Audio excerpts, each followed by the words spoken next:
This summer, meet the magical mermaid at VGP Marine Kingdom from April 12th till May 31st, 2024.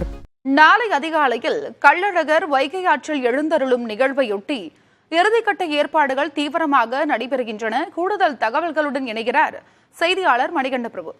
Manikanda பிரபு, மதுரையே திருவிழா போல இருக்கிறது. அங்கு மக்கள் ஒவ்வொரு வீட்டிலையும் அவங்களோட திருவிழா போல கொண்டாடிட்டு வராங்க. நாளைக்கு கள்ளழகர் ஆற்றில் இறங்க இருக்கிறார். அதற்கான இறுதிக்கட்ட ஏற்பாடுகள் எப்படி இருக்கு?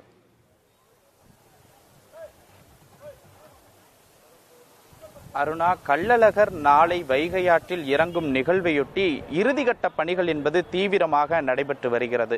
சித்திரை திருவிழாவின் உச்ச நிகழ்ச்சியான தங்கக்குதிரை வாகனத்தில் கள்ளழகர் வைகை ஆற்றில் இறங்கும் நிகழ்ச்சி நாளை அதிகாலை 5:51 மணி முதல் 6:10 மணிக்குள் நடைபெற இருக்கிறது.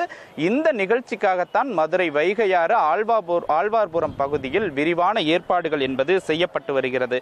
இதற்கான முழு ஏற்பாடுகளை மதுரை மாநகராட்சி பொதுப்பணித்துறை அறநிலையத்துறை சார்பில் மேற்கொள்ளப்பட்டு வருகிறது.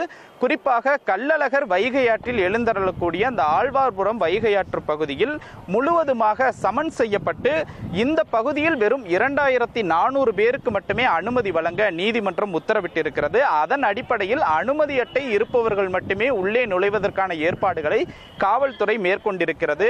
அதே போல கள்ளழகர் வைகை ஆற்றில் எழுந்தருள இருக்கக்கூடிய அந்த பகுதியில் சிமெண்ட் வாய்க்கால் போன்று அமைக்கப்பட்டு அதில் நீர் நிரப்பப்பட்டு அந்த நீரில் வண்ண மலர்கள் போடப்பட்டு இந்த இடத்தில் தான் கள்ளழகர் நாளை வைகை ஆற்றில் எழுந்தருள இருக்கிறார்.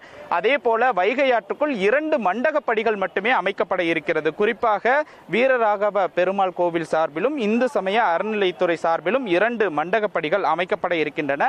அதே போல வைகை ஆற்றுக்குள் பக்தர்கள் இறங்குவதற்காக வடகரை தென்கரை என 2 பகுதிகளிலும் நிரந்தரமான படிக்கட்டுகள் அமைக்கப்பட்டிருக்கின்றன. கள்ளழகர் எழுந்தருளுவதற்காக வைகை அணையிலிருந்து நாளை வரை 1000 கன அடி தண்ணீர் என்பது திறக்கப்பட்டிருக்கிறது. அதே போல மதுரை தல்லாகுளம் பகுதியிலிருந்து ஆழ்வார்புரம் பகுதி வரை 200க்கும் மேற்பட்ட இடங்களில் பக்தர்களின் வசதிக்காக குடிநீர் வழங்க ஏற்பாடு செய்யப்பட்டிருக்கிறது.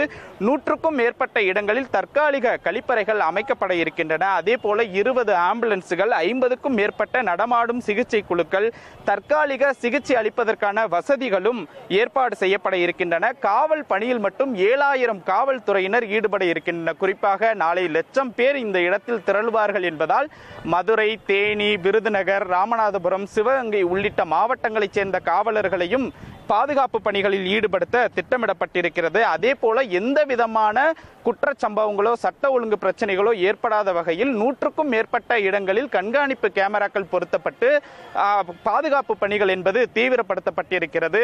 ஆழ்வார்புரம் வைகை ஆற்று பகுதி என்பது முழுவதுமாக மாவட்ட நிர்வாகம் காவல்துறையினுடைய கட்டுப்பாட்டில் கொண்டு வரப்பட்டு வைகை ஆற்றில் அதிகாலை கள்ளழகர் இறங்குவதற்கான அனைத்து ஏற்பாடுகளும் விரிவாக செய்யப்பட்டிருக்கிறது. அருணா, கள்ளழகர் வைகை ஆற்றில் எழுந்தருளும் வைபவம் நாளை நடைபெறுவதை ஒட்டி இறுதிக்கட்ட ஏற்பாடுகள் தீவிரமாக நடைபெற்று வருகின்றன.